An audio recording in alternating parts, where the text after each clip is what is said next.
Howdy. Howdy, folks. Let's do Friday Live. In fact, let me try this. Let's try it with a mic. Shall we do that? Let's try it with a mic this time. Alrighty.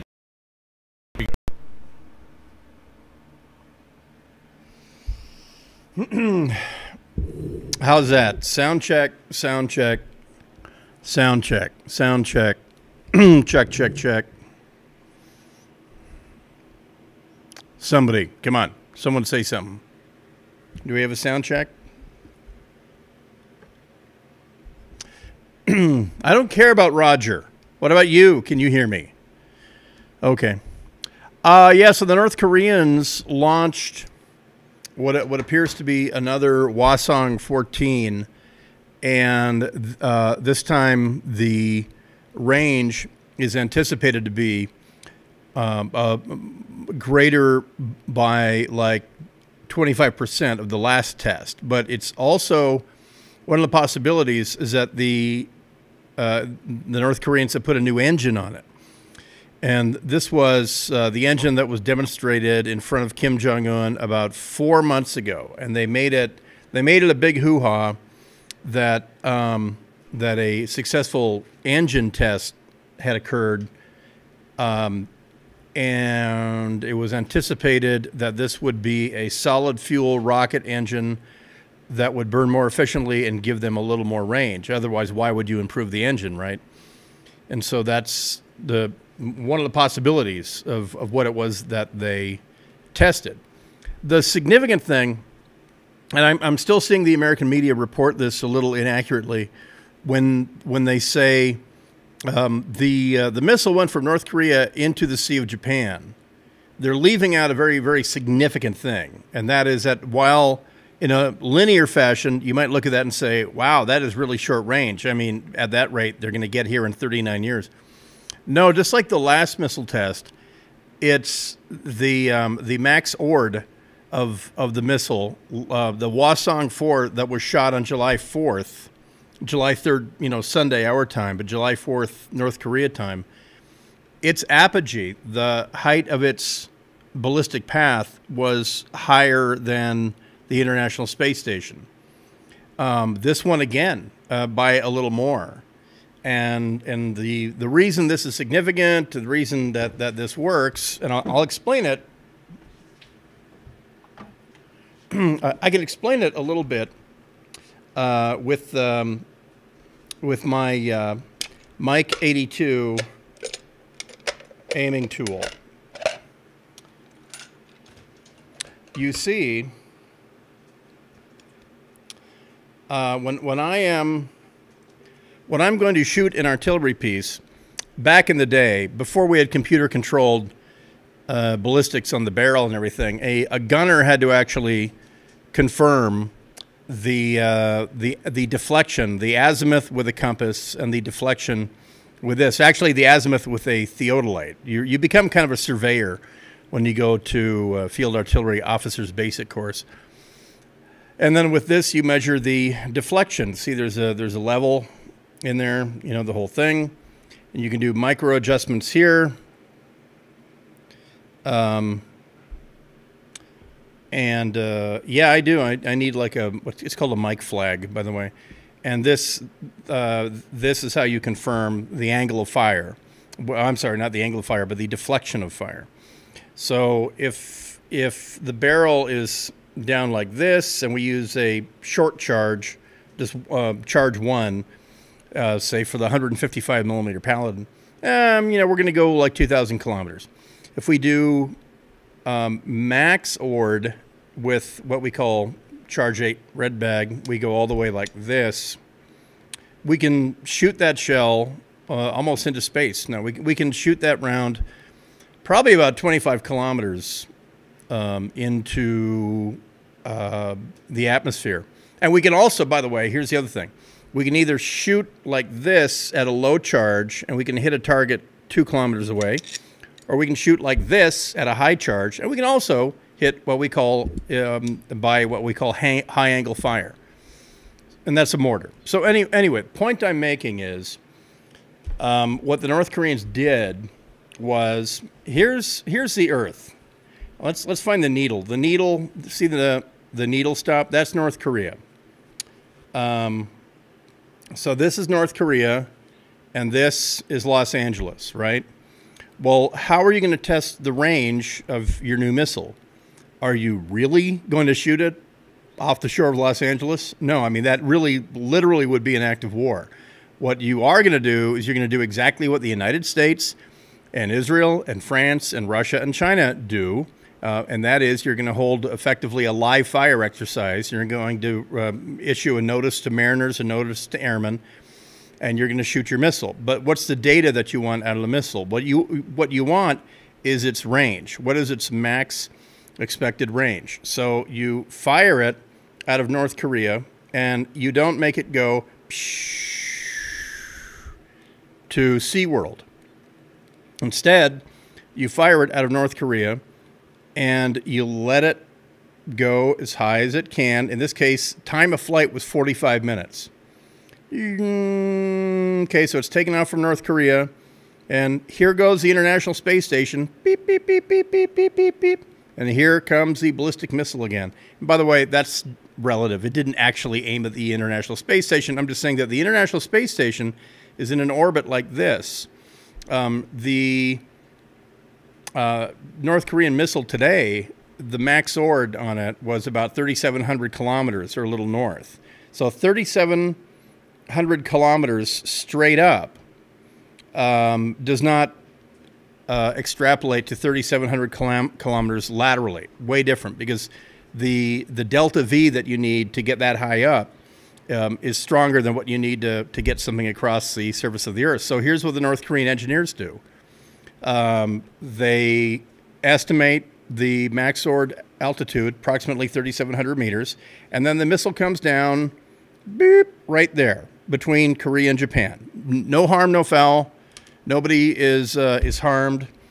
And then the North Korean engineers go like this. Do, do, do, do. Do, do. Ah, Oh, yes, hello. And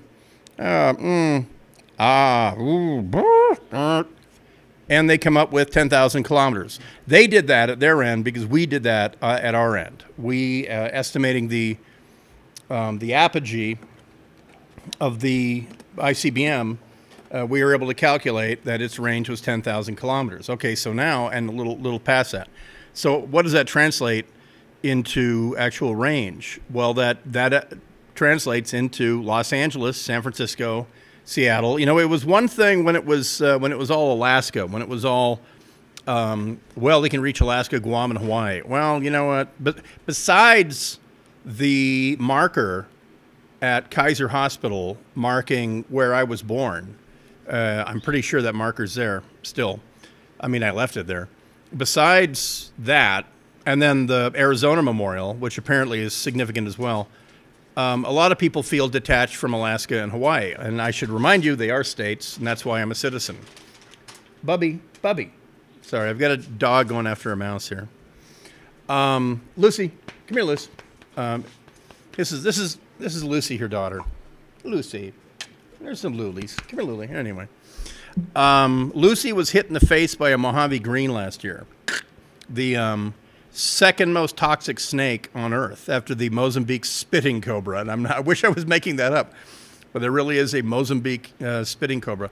But the Mojave Green in the high desert is the second most toxic snake known. It's a neurotoxin and a hemotoxin. It's a neurological system and a blood toxin. But luckily, I actually saw it happen. I killed the snake immediately, identified it, we got her to the vet, and so it was a happy ending. It wasn't a happy ending. Lucy. Come here, Lucy. Come here, Lucy. Come here, Luli. See? Of course it was a happy ending. Aw. So anywho, back to range. So yeah, the west coast of the United States, it goes without saying, But the projected range of the Hwasong 14 with this apparently improved engine probably goes to the Mississippi. But here's the other deal about this is that it depends on where the North Koreans launch it. North Korea is not a big country, but if they launch it from their east coast, then they can range most of the western U.S. If they fire it from their west coast, they can put all of the all the east coast, pretty much cover all the United States. So that did not just happen, did it? I guess it did. So anyway, that's what's going on there. Now, here's the other thing. The Pentagon said that we monitored the launch. I really am skeptical about that because we have not had a good record of actually monitoring their launches because they're very good at moving the tells around. The transporter erector launchers are sitting there driving around North Korea with the missiles on them, and there's 10 of these. There's 10 decoys. Only one of them has the actual ICBM. So if there's a way to track Kim Jong-un, then you're going to identify which walnut has the P under it. Otherwise, if you're a reconnaissance command, if you're PACOM, if you're Space Command or whatever, and you think you're going to put a geo-fixed satellite over North Korea, that's just going to simply give you whatever field of view that you're looking at. You can zoom in, of course, on a gnat's ass. But the problem is, from space, the North Koreans are so good at disguising where these trucks with the missiles are coming from, because they've had 60 years to tunnel, that they have a perfect countermeasure to our surveillance. So the other option is that we actually put UAS systems, unmanned aerial systems, in there. So great. Now we're violating their airspace with UAVs, which I think we are anyway. They're violating South Korean airspace with UAVs because the South Koreans found a crashed drone, and it was like a super long range, commercially available Phantom drone that you can buy at Fry's, and they pulled the SD memory card out of it, and the North Koreans had flown it down to where the U.S. Army THAAD, Theater High Altitude Air Defense Missile was set up there in Korea. So they were doing surveillance on that, watching its progress as it was set up. So they're violating South Korean airspace all the time. So that the North Koreans, would go bananas if one of these flew in. Now, I know, and part of the problem here is that one of these is pretty vulnerable. An MQ-9 or an MQ-1, it doesn't have flares and it doesn't have electronic, warfare systems. So when it goes like this, let's do that again. That's a bit fanciful. Now, yes, they can, they can have missiles on board and the whole thing. They can be armed, but if a North Korean surface-to-air missile takes one of these out, it's actually self-defense. We don't get to shoot back at the, oh, I'm sorry, what am I doing? Let's do that again.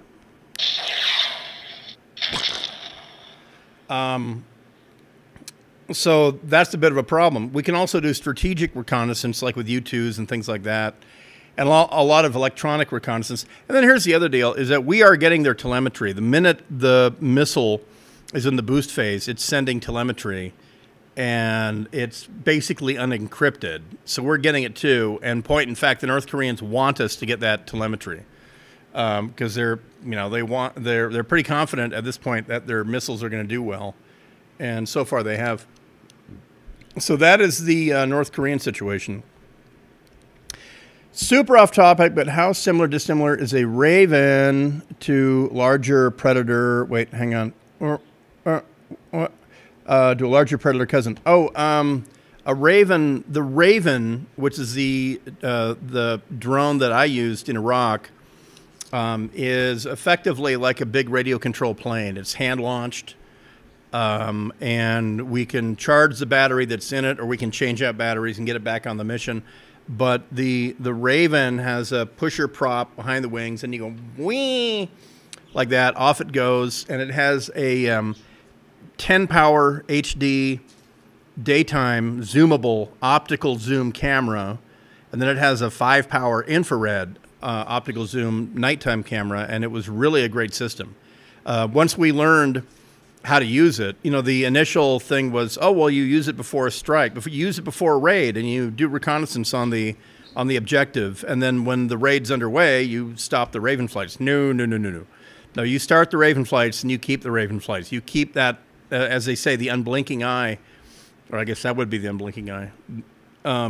You keep that airborne, and then in August of 2004, when we were in like nightly firefights with the Sadr militia, one of our great advantages was to have a Raven in the air flying up and down these long, narrow avenues in whether it was Sadr City or Jizr Diyala or Zafrania, any of these towns in the shitty southern part of Baghdad.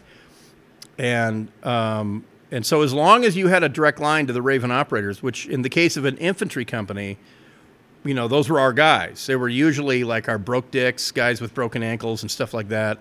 And in the Army, any kind of injury is called broke dick. So you take your broke dicks and you teach them the Raven, how to use it, how to operate it. And then that's only one part. Part number 2 is they got to know how to interpret the information that they're looking at. And the reason that it worked out so well for an infantry company is that if you give an infantryman that video game, the controller for the Raven, and he gets to look with the viewer, he knows an AK from a mile away. Maybe an Air Force guy in Nevada does not. But the infantryman operating that drone can report immediately to his company commander. And because he knows the AOR, he can say, hey, it's 60th Street and the Red Mosque, you know, and so the organic, as we say, in other words, you know, naturally it's in a unit.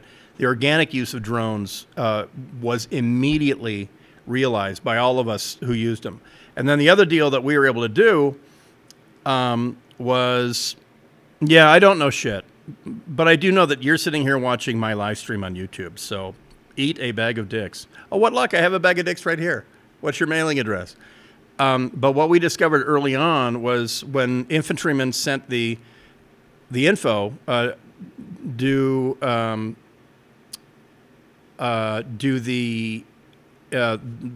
targeting, and they can send infantry information to other infantrymen. It works a lot. So then I'm on the ground. I'm getting that information from my broke dicks who are operating the Raven. The next thing I can do, like in the case of my experience in Iraq, is I can talk directly to the OH-58, the Kiowa that's giving me air support, because she's on FM. We had a female helicopter pilot that was just a fucking assassin. She was amazing. And for the whole month of August, she was airborne at 2,200 hours when we began our patrols. And she would do like hour and a half loiter time. She would land, refuel, get back up, and she landed. I mean, literally, she was 2 minutes away. She fueled up 2 minutes away from our patrol area. And so she's on FM. And so I can sit there and talk to her directly, and I can speak Army. And she has a graphic of our operational area. So I'm getting the Raven information from my guys, and then I'm talking directly to a helicopter, to an Army aviator who speaks Army, and when I don't have to change radios, I'm still on FM. So anyway, there's that. Who is this douchebag? Well, I don't know. Again, you're following my live stream, Instant Justice. You can always go away, or I can do this, I guess. Let's see. Oh, I blocked him. Oh well, he'll have to change his username and all that. So I do have a little toy helicopter, and I could get up and go get it, but I'm not going to, because you all know what a helicopter is. So let's see. What other questions do you have? And you know what? I'm unarmed. I came out here without my Golden Road IPA. I think Golden Road didn't Golden Road Brewery sell out to Budweiser or some deal? I forgot. Let's do the Zoom. Let's do the ghetto Zoom. Oh,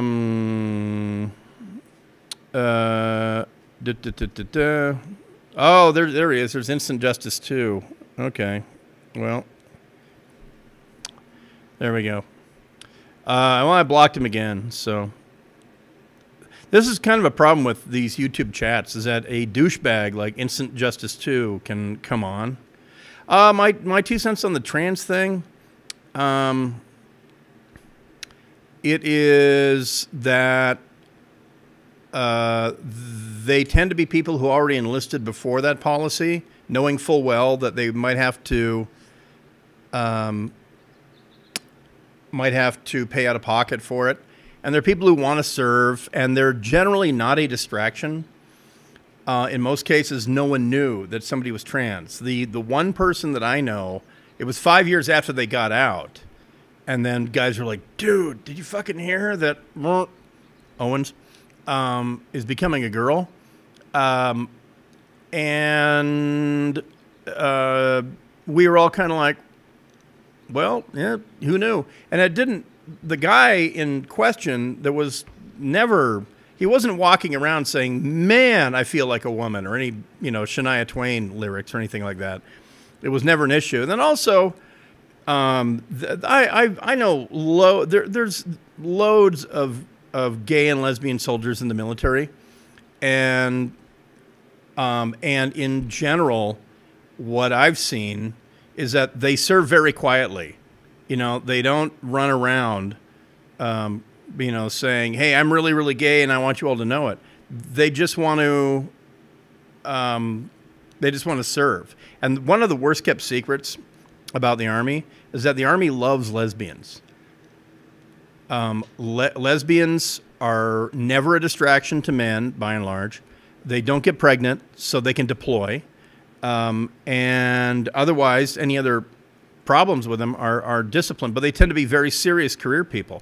Because if you don't know this, a single mother can join the Army. If there was one policy change I could change about the Army, it would be to not accept single moms. Now, if you want to join and get pregnant, you can do that, whatever, But I served with women who were joining with 3 or 4 kids, and they were joining as an alternative to welfare. And their commitment to what they were doing was a bit less than stellar. Like, for instance, when I graduated from field medic, combat medic school at Fort Sam Houston, I went up the hill to Delta 187 for lab tech school, just because it was open, and they said, "Hey, it's a 6-month school," and it comes basically with just short of a. All right. The problem was, let me plug this back in. We're back live. The problem was, the iPhone overheated. If you can believe that.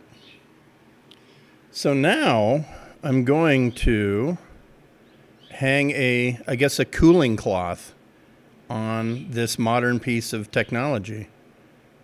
Isn't that crazy? The iPhone overheated. GTFO. Yeah, if you're just joining us, my iPhone overheated. How about that deal? I can go get a thermometer.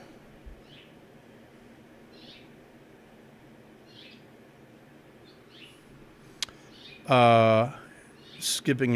Let me. Yeah, how is it now? How's the signal? Ooh, better. I could reconnect. I'll be back in 2 seconds with a toy helicopter. Oh, I don't need a toy helicopter. Because I have a very actual drone. These are great. I got my daughter this. And and it's a lot of fun. So anyway, where were we? Yeah, trans and gay people. I've never had a problem with them because if a gay or lesbian soldier acts out, just like a heterosexual soldier, you have recourse. I have a very good friend. She was a Russian linguist that I met in Bosnia. Just a gorgeous girl, right? And she was Korean American, and she looked almost Kazakh. And she was embedded with the Russian Spetsnaz, the RSAB, the Russian Separate Airborne Brigade. And you've seen that video maybe. If you go on Vimeo, or I've posted it on Twitter before, but I was embedded with these Spetsnaz guys, and they used to do a martial arts thing once a month, a demonstration. But she was embedded with the Russians for about a year, and for a lot of reasons. And it was to learn colloquial Russian, because most of the Russian Spetsnaz go on and either become wrestlers at UCLA or they join the mob. And so anyway, she and I hooked up in Germany when I was on my leave, and they had a dance. Her unit, the 501st MI Battalion at Dexheim. Dexheim is Germantown. It's in wine country south of Frankfurt, up on a bluff overlooking the Rhine, and we're at her base, Dexheim, because she and I spent a couple days road tripping around Germany, and they had a dance that night. So they had all the MI people, all the military intelligence people, but then also there was a bunch of like motor pool, wrenches and stuff that were there. Well, there was this one like gigantic lesbian, and she had a couple in her. And by the way, speaking of having a couple, I do have my Golden Road IPA. And so as this woman who was a staff sergeant, and as she got drunker, she took on this really weird predatory look. And she was like adjusting her clothes, and she just had this shark look, and she kept going across the dance floor, approaching my friend. And my friend kept saying, no, I'm not going to dance with you, but, thank you. That's so fun. Maybe we'll go clubbing sometime. Okay, bye. And she just wouldn't leave it. And so eventually her friends had to basically take her away. Now, if a male soldier did that, same deal would happen. His buddies would grab him and say, hey, dude, you're fucking up. Let's end this right now before it gets any more serious, and stop drinking. So it's all a distraction, And I mean, like I say, and this is my stance on this, hey, I'm glad that women can serve in the U.S. military and have all the opportunities that a man can. But bottom line, there are biological differences between men and women. There's a reason that men have been warriors for 40,000 years, because we're expendable. That's the difference. The difference between men and women, and no one will ever say this. I guess I'm about to say it. But the difference is we are expendable. There's lots of us. And our purpose is to leave our DNA either in a sock or in a vagina, and then go with a spear and hunt the bison. That is the biological purpose of men. There's no more glory to that, all right? Maybe 40,000 years ago, there were family groups. Maybe men did feel a need to stay close to the mother of their children and help raise them and all that. But in all likelihood, because we're herd animals, and I've seen how dogs do it, everybody raised the kids. All the men went out and hunted. They all brought the food back. The food went in the fire. You ate until you were full, and then you went to sleep. And maybe you went to sleep with the green-eyed one over there, or the blonde-haired one over there, or whatever. But that's just my cheap anthropology on that one. And that we have had 40,000 years to reinforce that behavior in male DNA.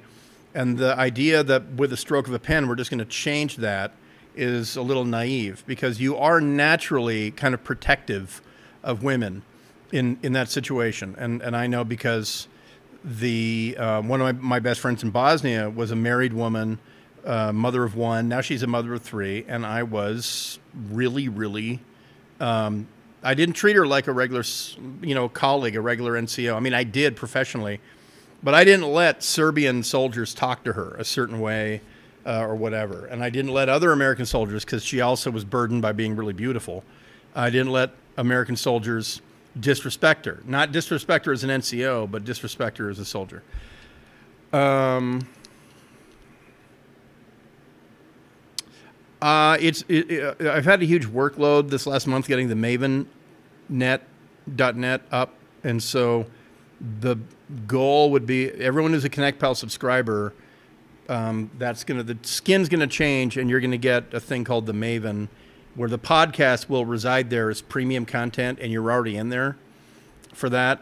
And then there's going to be videos like this, but they're going to be premium videos where, it'll be just members only asking questions. And I believe we're seeing the reason for that. I love doing these publicly, especially these Friday talks. But, as you see, I can't control what dickheads come in here. I can only block them when they show their faces. So I really don't know what to say about that, except there's got to be a way that it can just, we can do a secret handshake or something, right? And the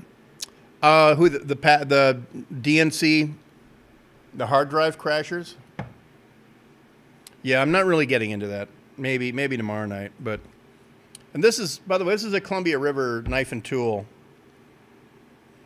Tomahawk, very, very useful. What I like about it's not as great as a throwing tomahawk.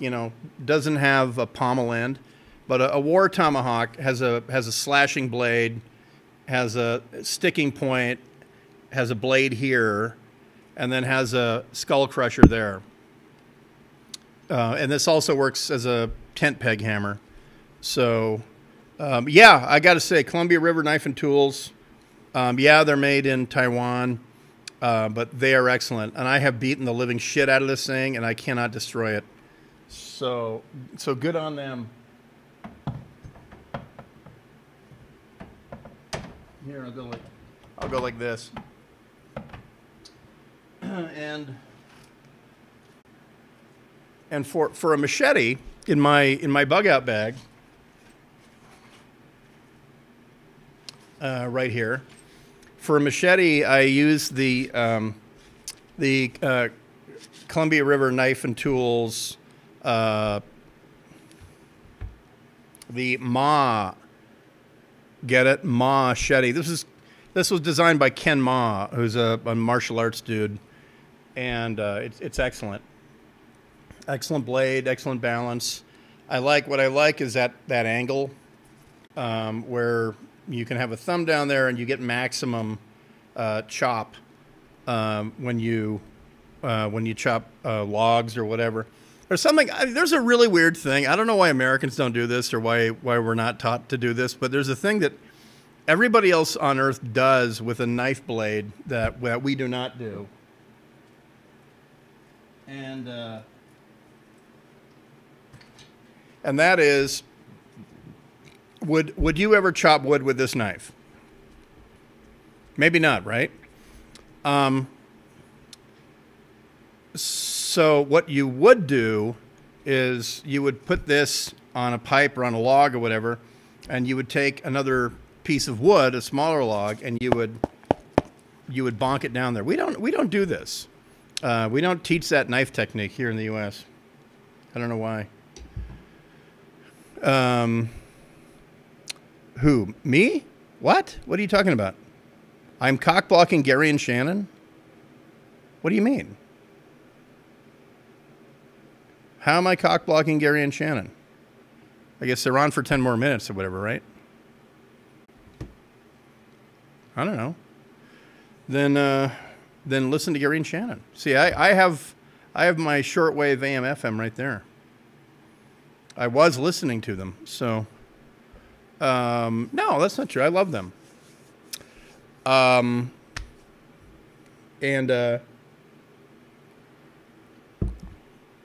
this, just like with all edged weapons, I really urge you to get them on Amazon.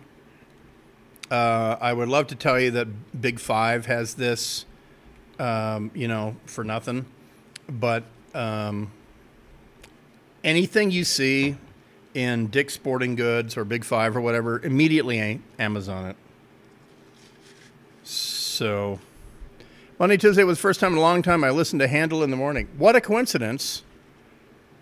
I filled in for Bill Handel on Monday and Tuesday, and I will be on Monday and Tuesday again.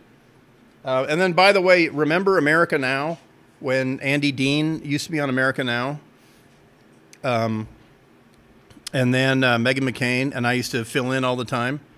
Well, I'm filling in for Buck Sexton on Monday, so I'll be in for Buck Sexton on America Now on KEIB. It's on KEIB like at 9 p.m., I believe. Live, it's 3 to 6 p.m.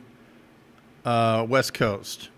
40, 45. I'm having a hard time deciding. 45. There, done. 45. The 40 is it's controllable, and you can carry more. Higher cap. The whole thing. The trade-off there is a 45. Andy Dean is the founder of ConnectPal. So there's that. The 40 is a terrific round, and ballistically, if you're shooting hollow points, if you're shooting like Hornadies or something like that, that's an excellent gun. But you need to train yourself to do 4 controlled shots. You don't do controlled pairs. Like with a 45, you do controlled pairs. Pow, pow. Not pow, but pow, pow. You do controlled pairs. And if you train how to do that, and by training, I mean, there's an old saying that amateurs train till they get it right, and professionals train till they can't get it wrong. So you train on a 45, and that's the best handgun there is. But because of the round, obviously you can't have the magazine capacity that you can with a 9. So if controllability is your issue, then it's okay to have that issue. Okay, then get a 9, but make sure you put man-stopping rounds. Make sure you put excellent hollow point rounds in there, or polymer tip rounds. The problem with the 9 in the military is that we can't use hollow points. We have to use hardball law of war rounds. So I would, I have no idea what the 9mm, point in life is. So, I mean, if you can't shoot hollow points. But a 44, you see, the Kar 40 for a carry gun, for a concealed carry gun, terrific. If you want a great concealed carry gun, then look at the Springfield XDS in 45. That's what I have. It's a 7-round mag with 1 in the chamber. So I'm walking around with 8 rounds of 45 in a weapon that's less than an inch thick. And I love that Springfield XDS. Terrific gun. Also, I'm a lefty, so I really don't want to fuck with a safety or anything like that. Every gun is set up for right-handed people, and not me.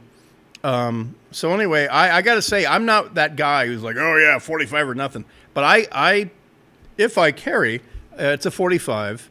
I don't want to be shot by a 40. I would way rather be shot by a 9 than a 40. A 40 has a lot more ballistic energy than a 9. But the entire point is to stop your attacker and put those rounds. And by the way, if you can empty the gun in the guy, then feel free and do that. But if you can shoot in a disciplined manner and put a controlled pair of 40 or 45 into them, then do that and reassess. If there's 4 of them, then you go controlled pair, controlled pair, controlled pair, controlled pair. Reload, drop the slide. Now you've got 7 rounds. So that's my opinion on self-defense. Also, 45 in a household setting, 45 doesn't over-penetrate the way a 9 does. 45 will stop in drywall and 2x4s and things like that. So there's that consideration. And that's part of the reason, like for home defense, if you have a shotgun, that you can get those half-load shells. Like if you have a Mossberg 500, and it holds 7 plus 1 in the chamber. Well, if you use those 3/4 half shells, then you can get 10 or 11 plus 1. And I mean, after all, you're not trying to shoot a pheasant that's 50 meters away. You're trying to stop a guy who's 10 feet away in the hallway. So Oh yeah, yeah, you bet. And also, if you want to correct for the problem of over penetration because your family's in the other room, then in the home setting, then yeah, definitely hollow point 9mm. And then also, by the way, you can also consider what are called home self-defense rounds, and those are under powdered, under propellant rounds. They're not meant to hit targets at 100 meters. They're meant to send killing ballistics into somebody who's 20 feet away or 10 feet away, but not 100 feet away. I always laugh at a pistol range when people are like offhand shooting at targets that are 50 meters away. It's like, would you really do that? You know, if it's Ferguson, Missouri, and Michael Brown just popped off your gun in the driver's seat and he turns around from 50 meters away and starts running at you, are you going to start shooting at him at 50 meters? No. You're going to wait till he starts getting into lethal range. And yes, Hornady critical defense. You're going to wait till he gets into your lethal range, and then you're going to put, you know, four in the pump house and one in the junction box. So there's that. Wait, I missed that question. Are they legal? Are they legal in this gay-ass state? Yeah, they are. Yeah, I don't think there's any banned ammo in this gay-ass state. Of course, if you live in LA, you have to sign up. You have to sign for the ammo that you buy. And because of Gavin Newsom, there's going to be background checks on ammo, which is going to be, by the way, if you want a sure thing to a great startup business right now, then buy a reload kit and advertise on Cal Guns or Craigslist or whatever. Buy a reload kit because there's no background check. You buy all the bullets you want, all the empty brass, and then you reload for other people. So there is that, of course.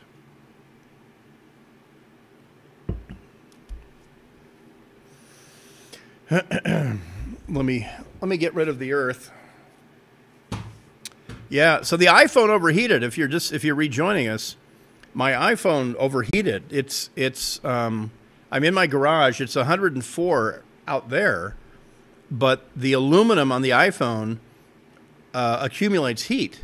It doesn't have a way to dissipate heat. It just sat there accumulating heat, even though I had it in this slick Magpul cover. It accumulated heat. And quick endorsement. They're not paying me or anything. These things really are terrific. These are not exactly the same plastic that they use in their magazines. It's a little softer, but man, I will tell you what, I have dropped my fucking iPhone, and this thing it's survived it. Lean what against my IPA?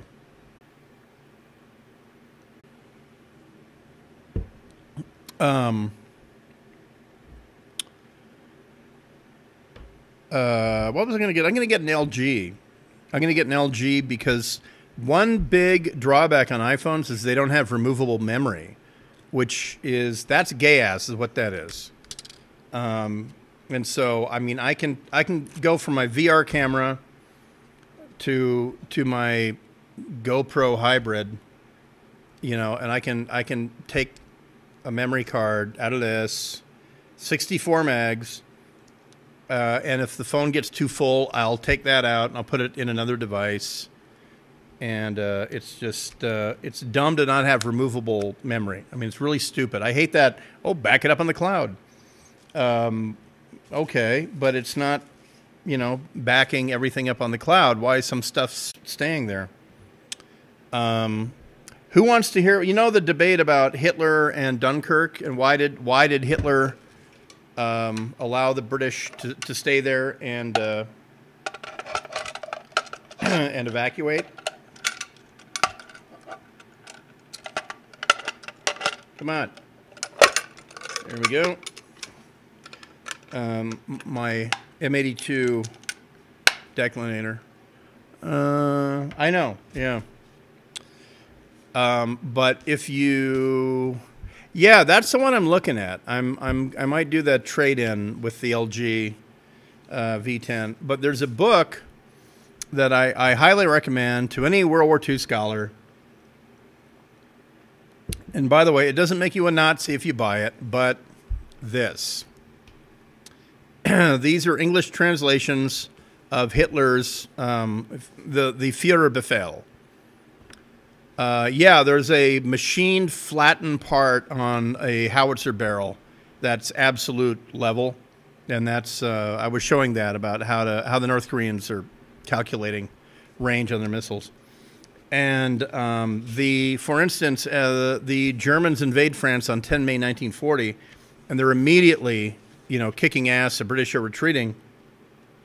And so you get to the Führer's orders for 24 May. And it's crystal clear that he wanted the British destroyed, as the Germans had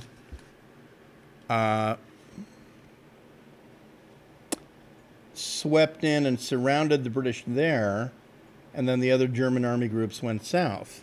So what do we do about those British that are surrounded there? Well, he wanted them destroyed.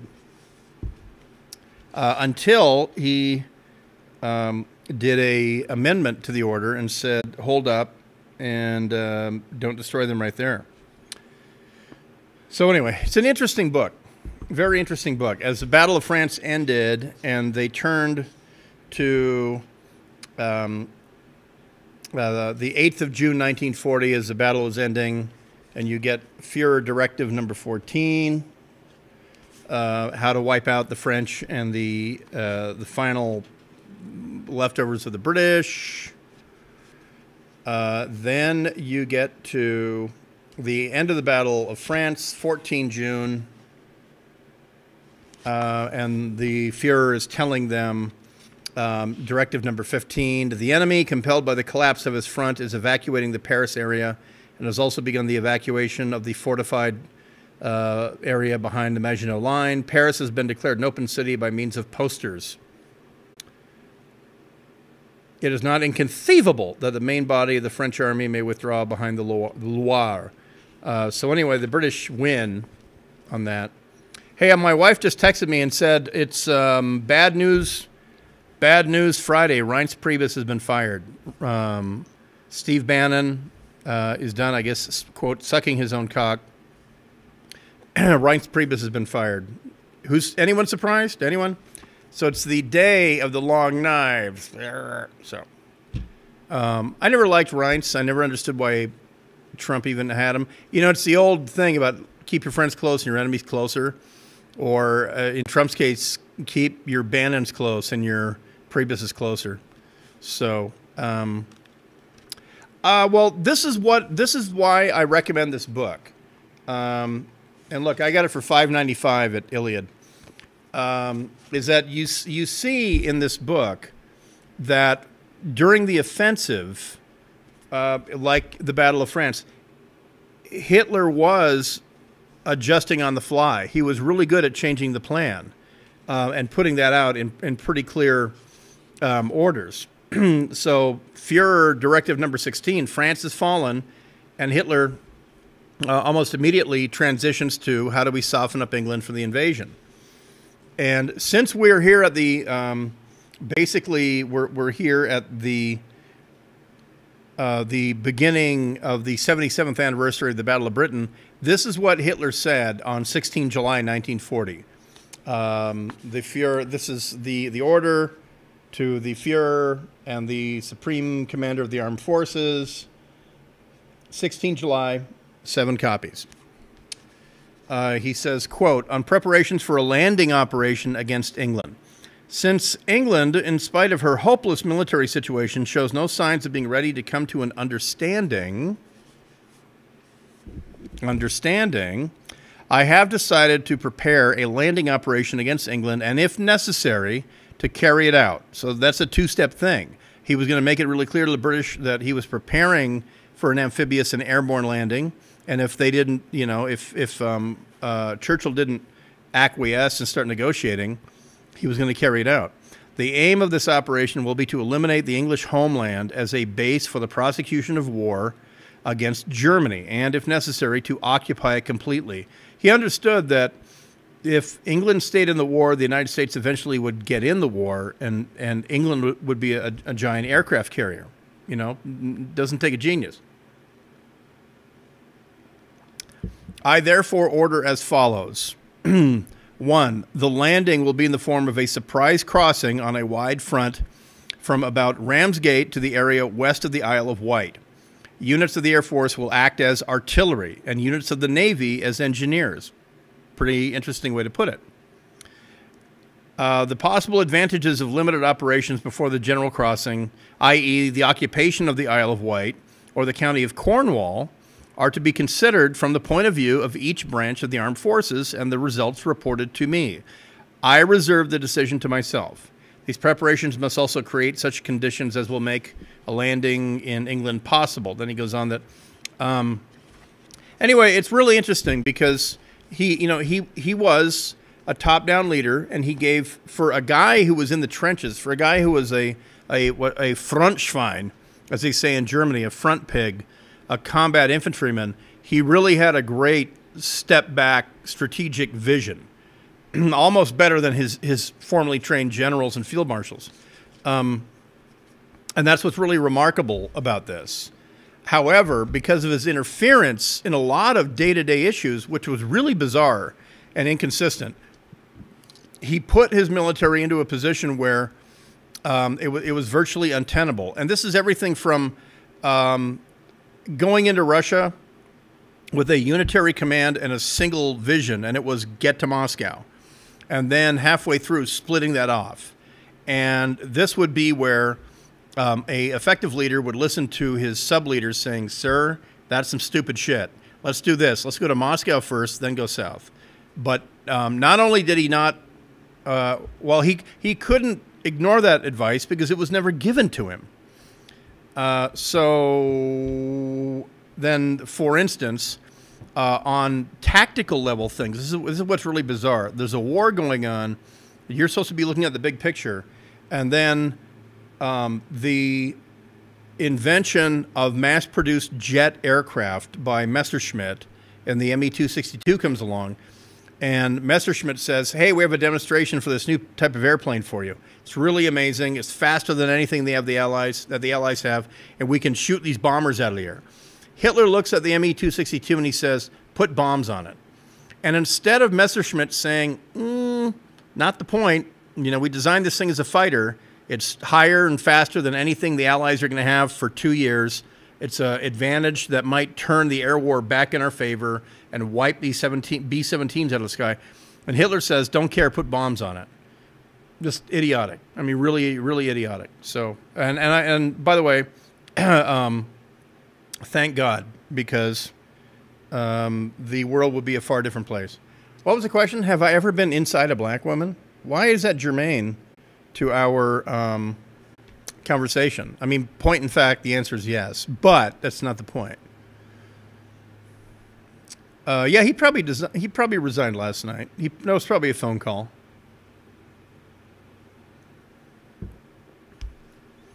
It is, and you know what? I've admitted on the air before that black women are my kryptonite. That they really totally are my kryptonite. The up in Seattle, a girl that I dated turned out to be really crazy, but otherwise she was stunning. She was really amazingly beautiful, and well, that's where you're crossing the line. Sorry. And she was a model for REI, the outdoor catalog. Anyway, she turned out to be crazy. I guess I shouldn't be answering a question of a guy that I'm about to block, right? I should just ignore that. So I think you're seeing the problem with public live. So that's where the Maven will be able to take care of that. I'm pretty sure YouTube can, and that's great and everything. But until I figure out how to do that, we're going to have a bit of a problem. So,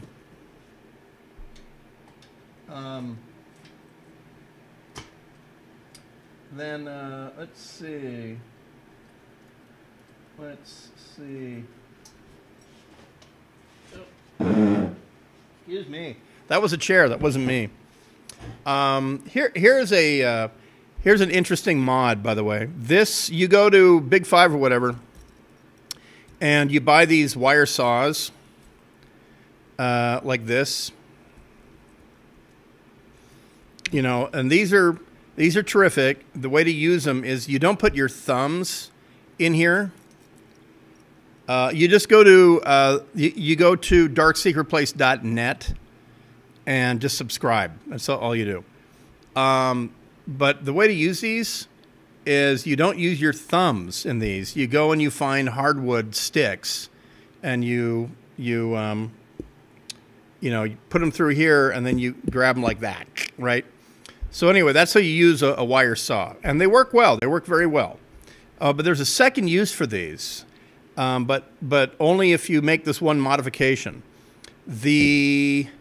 When you buy these at Big Five or whatever, they come with a spring ring that size.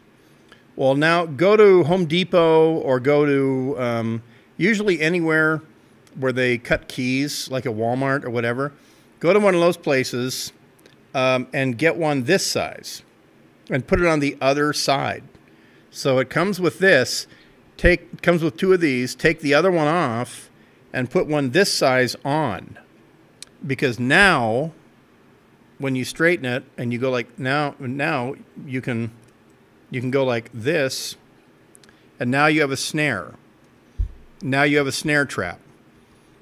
So you can put this end on your bent over sapling, or you know, whatever you're going to use for the tension, and now you have a snare for big game.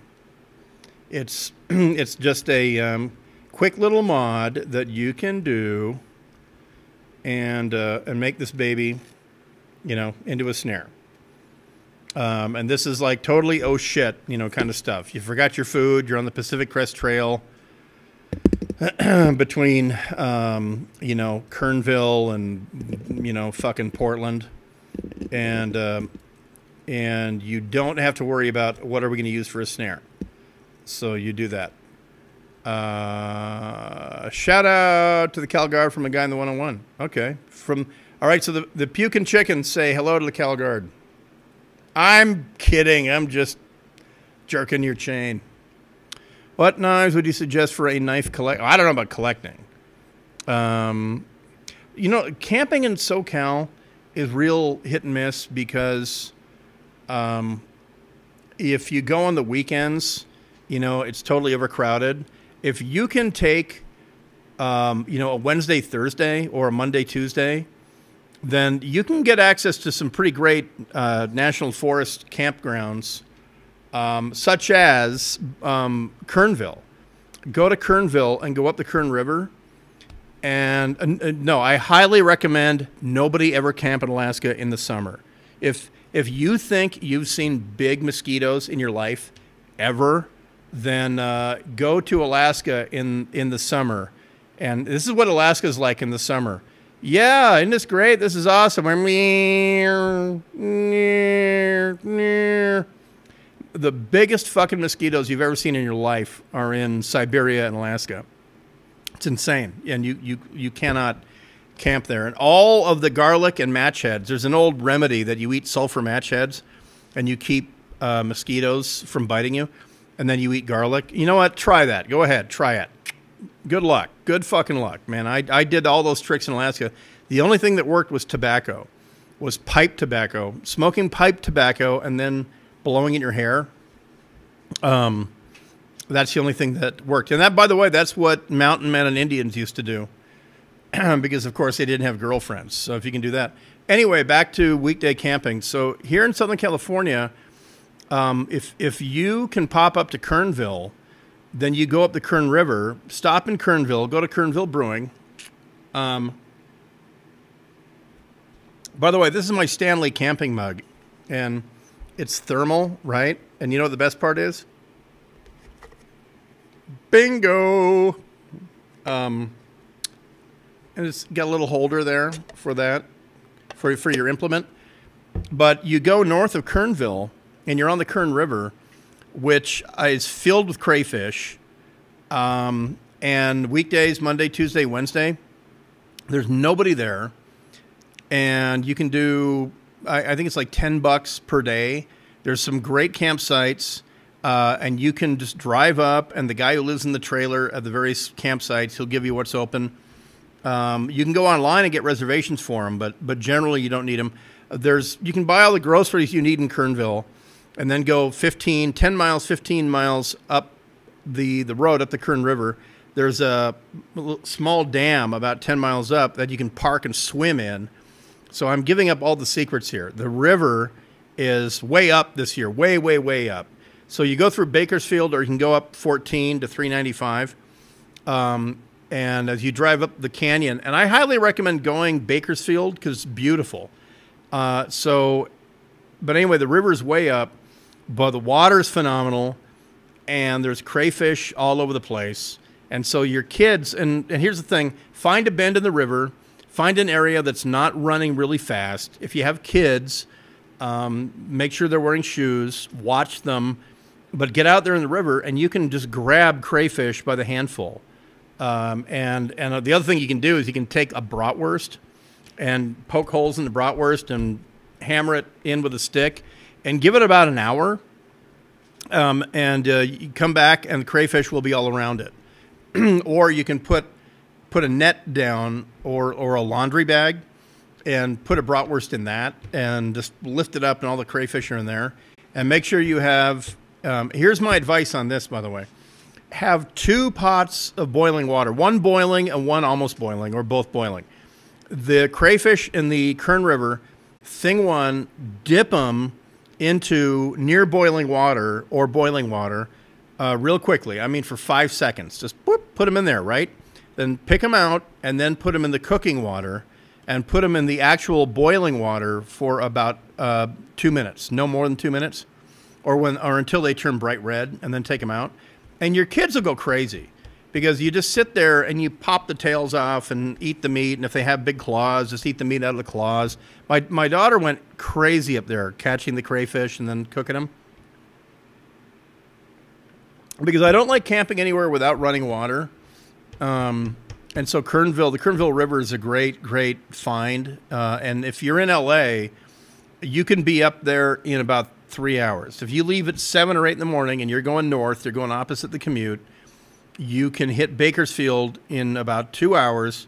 You're 1 hour from Kernville at Bakersfield, and then you've got the rest of the morning to shop and get ready and get out there for the afternoon. Then you've got all the next day. The other cool thing about the Kern River Valley is that the Navy and the Air Force fly F-18s and F-16s up the valley. So you're just sitting there minding your own business, and these planes just go. Another unknown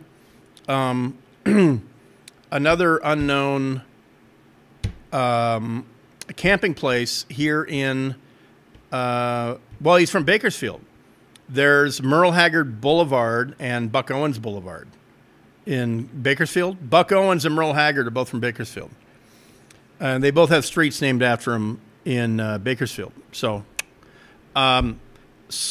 anyway, there is a bureau of the Department of the Interior called the Bureau of Land Management, the BLM, and they're like the no respect part of the Interior Department. They get all the federal land that nobody wants, right? Well, BLM camping is like the best kind of camping because you don't have to have a permit. You have to have a campfire permit, and that takes all of 2 hours online. Pardon me, 2 minutes. I'm sorry, 2-minute video online. And when you're BLM camping, you can stay in the same place for 29 days. On day 30, you have to move 20 feet over. But the BLM rangers are few and far between. And so where is the closest BLM land in Southern California? Well, that'd be the Carrizo Plain National Monument. And I don't have my California Gazetteer with me. But the Carrizo Plain is really easy to get to. You go up I-5, and you, as you pass Grapevine, you make sure you get in the I-5 northbound lane, not 99. The next exit is the exit to Maricopa. Okay, not Mariposa, Maricopa. Maricopa is to the west of I-5. And so you go to Maricopa and you keep going on whatever that is. I think it's 138. And then you go past this drive, this paved road with a cattle guard.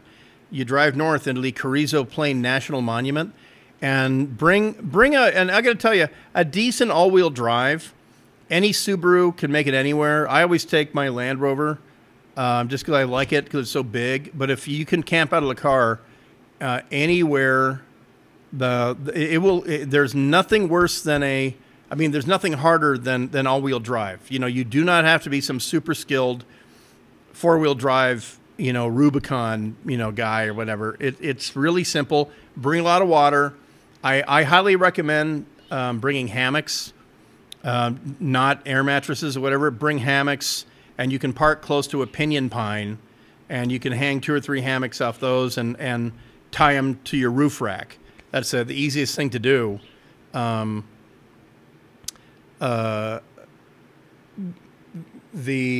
I show you my hammock? You know what I'm talking about, those parachute cloth hammocks.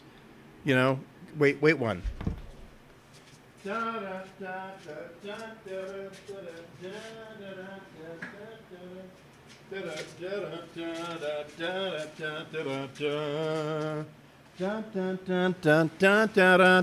these things here.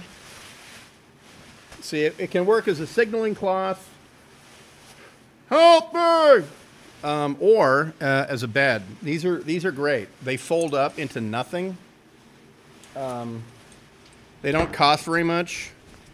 Grand Trunk. I'm a huge hammock camper. Especially in Southern California, if I don't need a sleeping bag, then please, why in the name of Zeus's butthole am I going to bring a sleeping bag?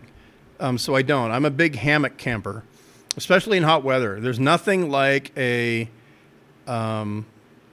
like hammock camping. Another quick little tip for camping and hiking is run to Target and just buy one of these. One of these cheap things on the sale rack. If you are actually lost, get this on immediately. Just give yourself a chance. The reason you're wearing this is that if for instance, if your infrared 9-volt strobe, if your IR strobe is broken, or your and I assume you all go camping with a flash mirror, right? You use this, you look through that star, you put the sun there. You're all camping with a mirror, right? But you know what this requires? This requires someone who's conscious to use it. So, if you have to sleep when you're lost, why not sleep wearing this, right? Or if you're unconscious because you're not sleeping, wear that. And wait, what was the question? I had an answer for you. What was the IR strobe you showed that took? Oh, that's what I was just holding up. This here. This is called a Firefly. It's an infrared strobe. It's a cast bit of Lexan, and it snaps right onto a 9-volt. And on a 9-volt, it will strobe for about 5 days, and it's so strong that the IR strobe, you can see it through clothing. I mean, I know this firsthand, because if you think, I'm going to hide it, because like someone nearby will say, hey, fucker, turn off your strobe. You're blinding me, man. I'm on my nods. And you go, oh, shit, I'm sorry. You put it in your pocket, and they go, hey, asshole, second time, turn off your strobe. And you say, but it's in my pocket. And they go, well, I can still see it. So you pop it off. So in other words, if you're wearing a hat like this, it has a pocket. You can put this in that pocket and put the hat back on, and you're strobing. So there's that. Yeah, well, those strobes from Black Hawk Down, those were way bigger. Those ran on AA batteries, and we did a lot better after that. We put put strobes back in the hands of individual guys. So let's see, Carrizo Plain National Monument, great place, and like I say, minimal permitting needed. Very few BLM rangers, even though there's no shooting. There's really nobody to hear it. And there's so many little nooks and crannies and little canyons. And there's a lot of beaten down roads and things like that. So don't worry about getting stranded. It's all good. And like I say, I bring hammocks, and we find old pinyon pines and things like that, and we back up to those, and then hang the hammocks on our luggage rack. And because it does two things, it keeps you cool this time of year. A hammock keeps you cool, and then thing two, it keeps you off the ground, because this is like the biggest problem of camping in Southern California is the shit that's on the ground. So very bad connection. What does that mean? Uh-oh.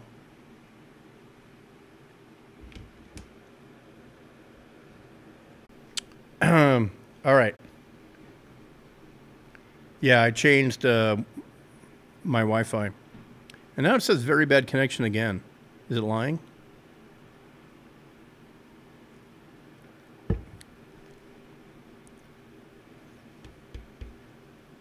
All right. Now it's kind of back. All right. Well, oh yeah, what was the other question was, what's this watch with a NATO band? This is a replacement band, but the watch is a Laco Aviator from 1925, and you see it's got the day of the week, which is Freitag. It's a German watch, sue me, okay? I like German shit. So you see it's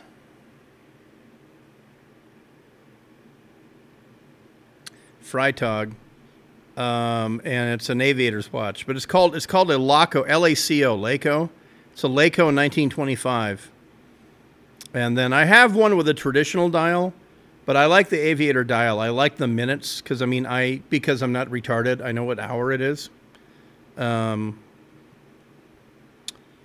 then yeah, this is a ultra simple band. You just pop it through there. Really, really, really simple. And yeah, I love this watch. And again, this is another watch that I've beaten the shit out of.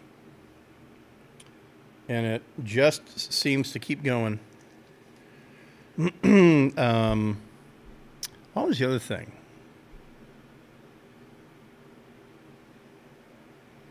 I forgot the other thing. Oh yeah. These kind of Petzl lights, these kind of headlights, these are great. They're tactical, so the first click is red, and then if you keep it down, it goes bright red. No, I'm sorry, other way around. You go like this, that, and then that, right? But you have to intentionally leave it down to get white light, so it's idiot-proof. So you go like that, and then it switches to white light, brighter, brighter, and then off. So first click is red. Second click is more red. Third click is off. So you have to leave it down to get the white light. So it's pretty clever. And it takes 3 AAAs, which I put. And by the way, for AAAs, get the lithium ions. Go to Harbor Freight and get these things. They're so goddamn cheap. Either go to Harbor Freight or go to IKEA, and you can buy lithium-ion rechargeables, by the shit ton. It's amazing. And that's what I use. And then I always take a solar panel with me, and stuff like that. The solar panel, here, I'll show you the solar panel I camp with.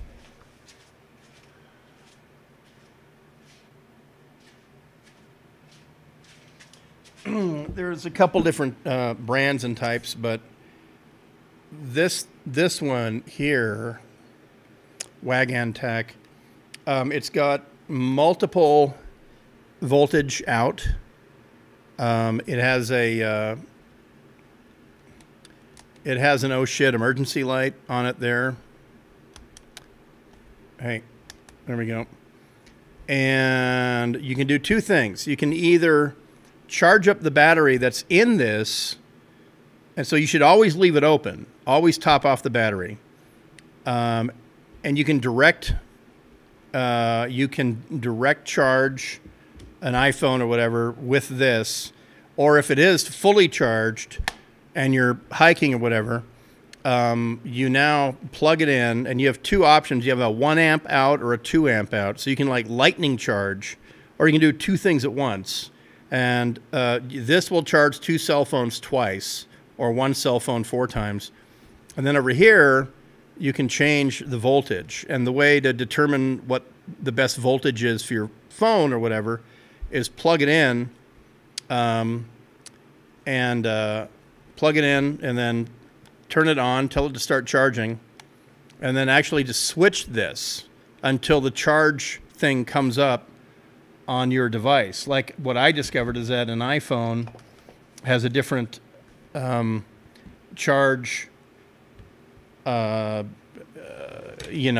different amperage than a tablet, for instance. And it's a slight one, but it's a real one. Huh, I can't find my stupid tablet. Anyway. And yeah, it never hurts when you're camping to have something that you can see when you drop it.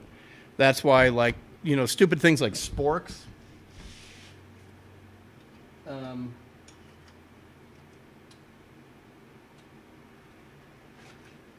Like these, you get them in bright colors.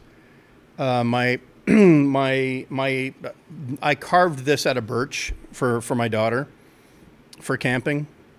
I made a bunch of them.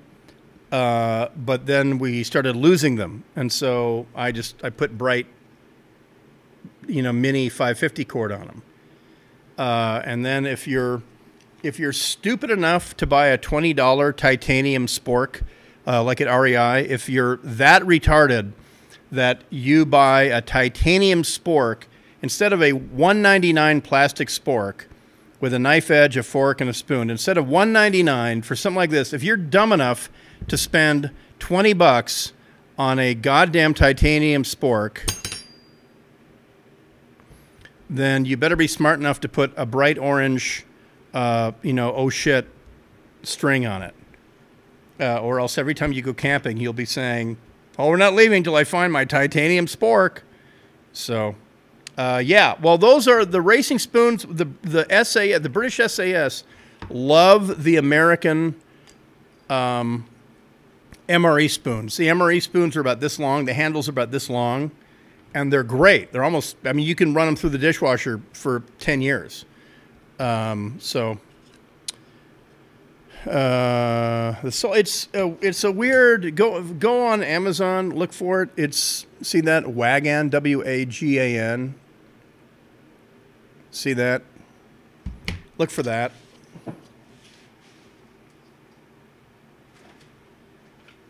And as long as we're talking about losing shit when you're camping, well, no, it's Tabasco. It's not Tapatio. You mean bring your own Tapatio? Yeah, of course.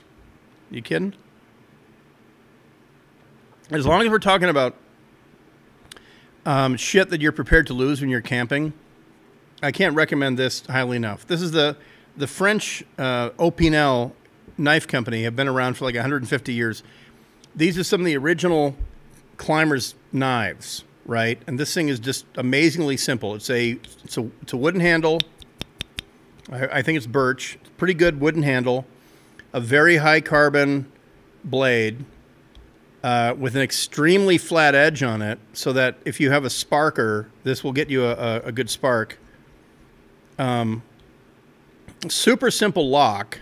You go like that, right? That collar right there. That's what locks it.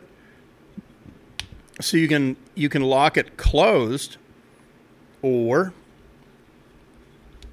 you can lock it open. and they're just devilishly simple and clever. You see that? Opinel. And you can get these on Amazon for like $9.99. So in terms of quality of knife and edge and its ability to take an edge, take a sharpen, these are great. And if you lose it, you're out $9, you know, okay?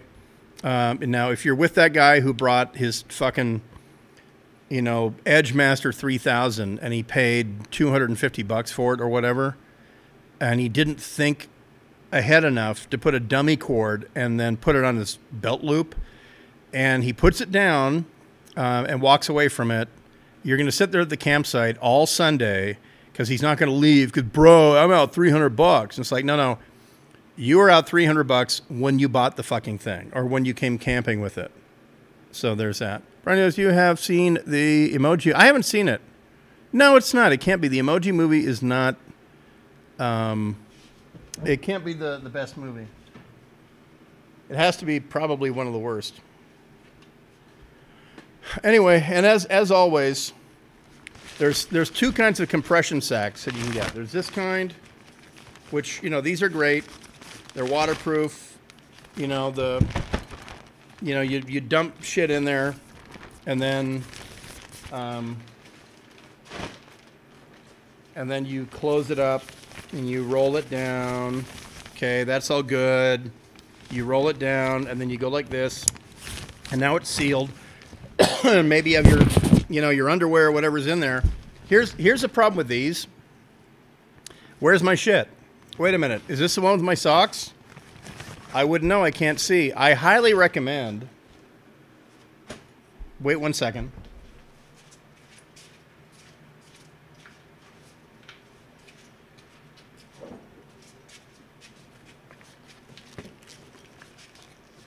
I highly recommend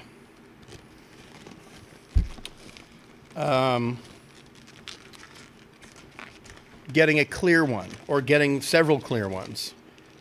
There's no shame in getting more. You see, because here's this guy. Where's my underwear? Wait, is this my dirty stuff? Are these my socks? Where's my socks? I'm retarded. Now I have to undo this, and I have to waste everyone's time while I unload, while I defuck this entire bag because I don't know where anything is because I'm retarded. Or you think you're clever and you write it on the outside. Well, you better fucking be prepared to never carry anything but that in this bag for the rest of your camping career. Okay, fine. You got this. Oh, shit, what's in there? Or you can be this guy. Oh, there's those socks I want to wear. They're right there. Oh, there's my dirty underwear right there. So these are Seal Line. And again, these are all over Amazon. So yeah, get the clear ones. And they're I got to say they're actually pretty damn rugged. Because the thick plastic that these are made of, even though it's clear, it actually does a better job than the coated nylon that these are. So these are way more waterproof, and you can use them as a float or whatever. I think Kelly. He's a general. They're used to having other people do shit for him. Unlike, Reince Priebus. And also Reince is not a leader. Kelly is a leader. So, all right, should we wrap it up? We're at 83 minutes. And you should all be listening to Petros and Money. I mean, John and Ken. Or any other Clear Channel show. So I will sign off because I want to go inside and see some of the shit show about Reince Priebus rather surprisingly getting fired. All right, so tomorrow night we'll do a whole lot of North Korea, ICBM, and other stuff, and then I'm filling in for Bill Handel on Monday and Tuesday, and also Buck Sexton on America Now Monday afternoon. So there's that. All right, thank you very much. We'll talk to you tomorrow night.